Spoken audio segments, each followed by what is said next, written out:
So far, I've asked a parapsychologist, a historian, a theologian, and a skeptic, and every single one of them said no. I'm trying to investigate a Ouija board, not to summon anything, not to be dramatic. I just want to understand what actually happens, scientifically, when someone uses one. And the people who should be most qualified to help me won't. Hey everyone, it's Meredith Castles here. Welcome back to the channel. I'm a science communicator. I have a PhD and I investigate things by testing them on myself, which means that when something scares me, I can tell you exactly what's happening in my body while it's happening. I experience the world pretty intensely. I notice things most people don't notice, and I feel things pretty deeply. And I remember experiences with a level of detail that makes me really good at investigating things and absolutely terrible at watching horror movies. But it also means when I say something scared me, I can tell you exactly how. So let's start at the beginning. Next weekend, I'm going to sit down with a Ouija board and find out what actually happens. Not what people claim happens, not what horror movies tell us happen, but something I can measure, observe, and experience for myself. And just to be clear, I'm not a ghost hunter. I don't believe in ghosts. I'm not trying to prove they exist. I'm also not a debunker. I'm not going to try and prove people wrong.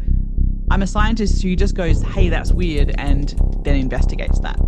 The question isn't, are ghosts real? The question is, what happens when someone sits down with a Ouija board? What does it feel like? What can you measure? And why have millions of people over 100 years had experiences they can't explain? I had to find out for myself. Now here's where it gets interesting. I'm not an expert on Ouija boards. I have a PhD, but not in, talking to the dead. So I did what any researcher would do. I reached out to people who might be able to help.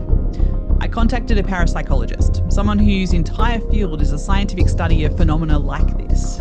They said no, too controversial for their research reputation. That's fine.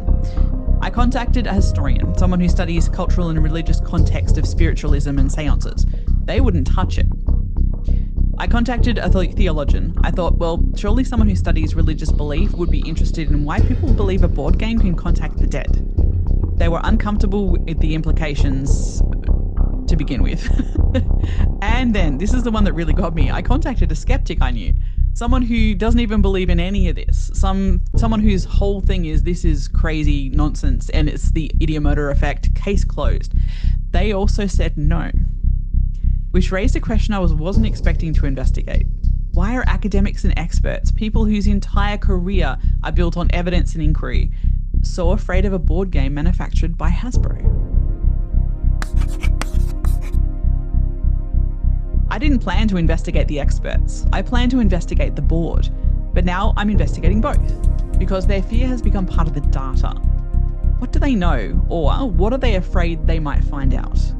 Because here's the thing about science, if you're confident that the Ouija board does nothing, if you're certain it's just the ideomotor effect, just people moving the planchette without realizing it, or realizing it, then why wouldn't you want to be in the room?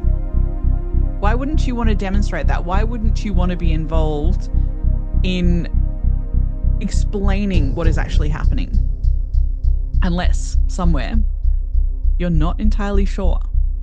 I'm not saying there's anything supernatural happening. I'm saying the expert's refusal to engage in itself is worth investigating, and honestly, it made me more curious, not less.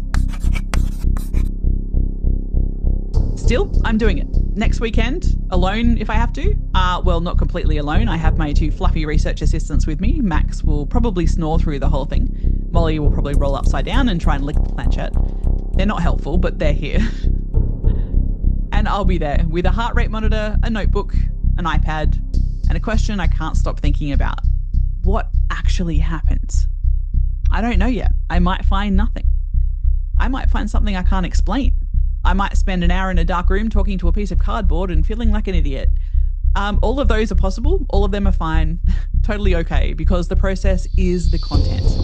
And not knowing is where the science starts. So I'm Dr. Meredith Castles, and I investigate things that make me curious by testing them on myself. If you want to see what happens when a scientist sits down with a Ouija board and no experts to hide behind, subscribe. Things are about to get weird. Comment down below if you think you know what's going to happen, because honestly, I have no idea. But I'll see you next weekend. Bring the planchette.